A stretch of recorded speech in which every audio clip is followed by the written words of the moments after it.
السلام وہ علیکم شہی والی بات میں نے کسی اور کنٹیسٹ میں کہی تھی بھائی. سر، آپ پھر آپ بار وہی کر رہے ہیں سر، آپ بار ٹریگر بار کریں گے دوسروں کو تو سر پھر آپ کو پتا ہے آپ کے اوپر بھی وہی ہوگا، پھر میں کتنا لوگوں کو روکوں گی.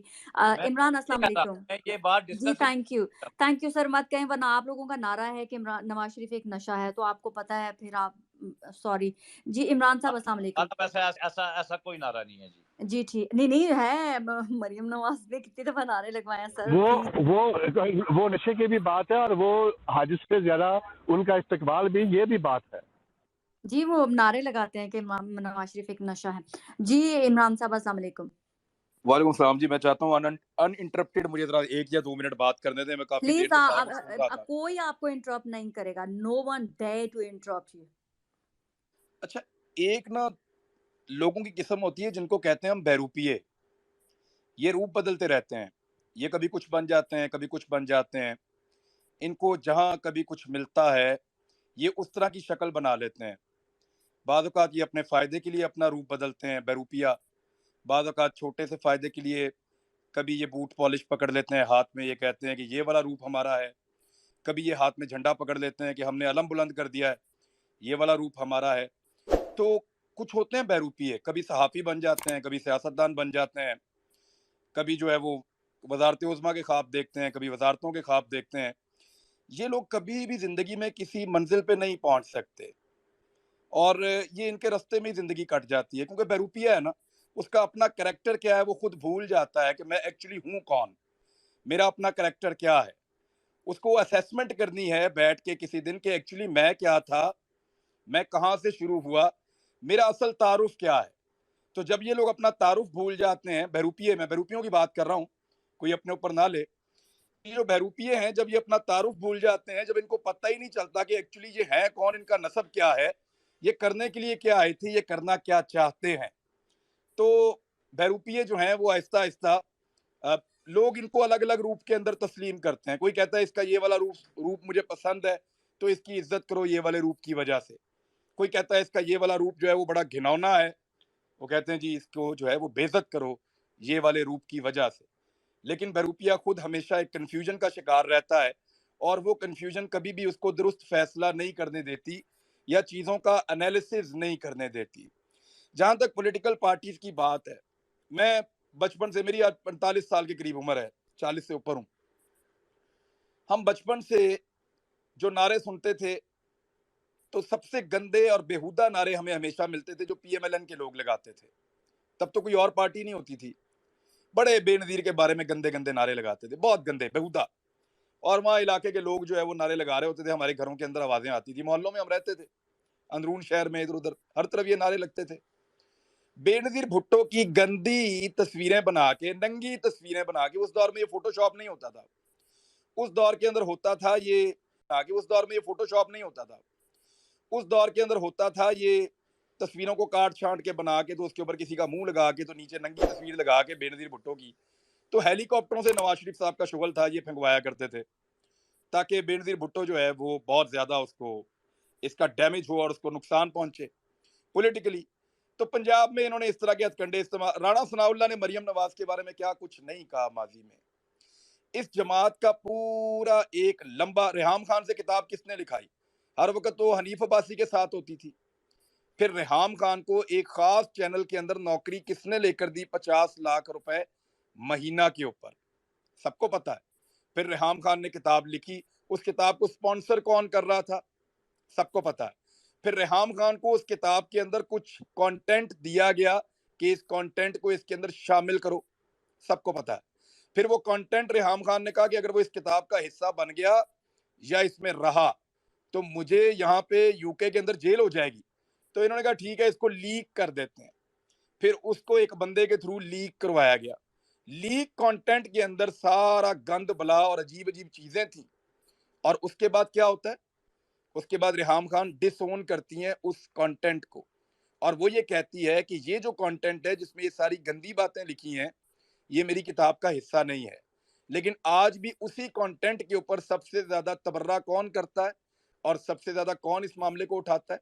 مسلم لیگ نون اٹھاتی ہے. عمران خان کے منہ سے آپ نے کبھی بھی کوئی ذاتی نوعیت کی گندی بات نہیں سنی. وہ جب کہے گا چور ہے، وہ جب کہے گا ڈاکو ہے، وہ جب کہے گا وہ کہے گا لوٹ لیا انہوں نے ملک کو, اور کیسز تو انہی کے اوپر ہے نا. آج تک نواز شریف ہمیں مے فیئر اپارٹمنٹس کے جواب ہی نہیں دے سکا. آج تک نواز شریف ہمیں یہ بتا ہی نہیں سکے کہ انہوں نے یہ منی ٹریل کدھر سے آیا, کیسے پیسہ گیا, اس کا جواب تو انہوں نے آج تک دیا نہیں. جواب دینے جو کہ ہوتے تو پاکستان سے بھاگتے نہیں, اور انہوں نے ڈیل کیا, ڈیل کر کے پاکستان سے بھاگے. جس دن نواز شریف صاحب اترے ہیترو ایئرپورٹ کے اوپر, وہاں پہ اسپتال کے اندر ان کی جو پلیٹلیس کی پہلی رپورٹ ہے وہ 2 لاکھ کے قریب ان کے پلیٹلیس تھے, اس سے اوپر. 3 دن کے بعد دوسری رپورٹ ہے, وہ بھی 2 لاکھ سے اوپر ہے. تو نواز شریف نے آج تک کبھی اپنی جو برطانیہ میں پلیٹلیس کی رپورٹیں ہیں وہ آج تک پبلک کیوں نہیں کی؟ آپ کو پتا ہے برطانیہ کے اندر, کیونکہ آپ سفینہ وہاں رہتی ہیں اور آپ کو پتا ہے کہ برطانیہ میں ایک قانون ہے, اس قانون کے تحت آپ اپنی رپورٹوں کو کلاسیفائی کروا سکتے ہیں. نواز شریف اور فیملی اپنی رپورٹ کو کلاسیفائی کروا لیتے ہیں تاکہ کوئی اور اس رپورٹ کو نکال کے پبلک نہ کر سکے اور وہ پھنس جائے. لہٰذا ان کو صرف یہ چیلنج میں نے کیا ہوا ہے کہ آپ اپنی پلیٹلیس کی وہ رپورٹیں, یہاں سے ایک بندہ پاکستان سے اڑ رہا ہے 2000 کلچ پلیٹیں لے کے, وہ ہیترو ایئرپورٹ پہ اترتا ہے 2 لاکھ ہو جاتی ہیں. اور ہوائی جہاز میں کون سا ایسا علاج اس کا ہو گیا؟ وہ یار بے شرمو, خدا کا نام لو, لوگ بیوقوف ہیں, لوگ بیوقوف ہیں, لوگوں کو عقل نہیں ہے. یہ بیروپیے جو ہے نا, یہ روپ بدل کے یعنی پہلے یہ بزنس مین تھے, پھر یہ سیاستدان بن گئے, اور یہ جو 125 سال والی پارٹی کہتے ہیں نا, اس کے اوپر انہوں نے کیا ہوا ہے قبضہ. کچھ 6-7 تو مسلم لیگیں ہیں پاکستان کے اندر, ان میں سے یہ مسلم لیگ نون ہے. یہ قائد اعظم محمد علی جناح والی مسلم لیگ نہیں ہے, یہ مسلم لیگ نون ہے, یعنی نواز شریف کی پارٹی. اور نواز شریف کو پارٹی اور سیاست جوائن کرے ہوئے 40-45 سال ہوئے ہیں. پہلے وہ وزیر اعلیٰ بنا, پھر وہ وزیر اعظم بنا. جس طرح انہوں نے فلیٹس بنائے, جس طرح انہوں نے دولت بنائی, جس طرح ان کی دولت کے اندر دن دگنی اور رات چگنی ترقی ہوئی. کیا شہباز شریف اور حمزہ شہباز نے نہیں کہا کہ ہمارے اکاؤنٹوں کے اندر یہ اربوں روپے کیسے آئے, ہمیں پتہ ہی نہیں چلا؟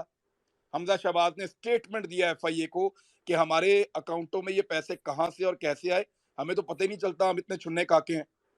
یہ ساری چیزیں جو ہے نا, یہ جو بیروپ بدل کے جو لوگ اپنی زندگی گزار رہے ہیں بیچارے, سسک کے کبھی اس سے یہ مانگ, کبھی اس سے یہ مانگ.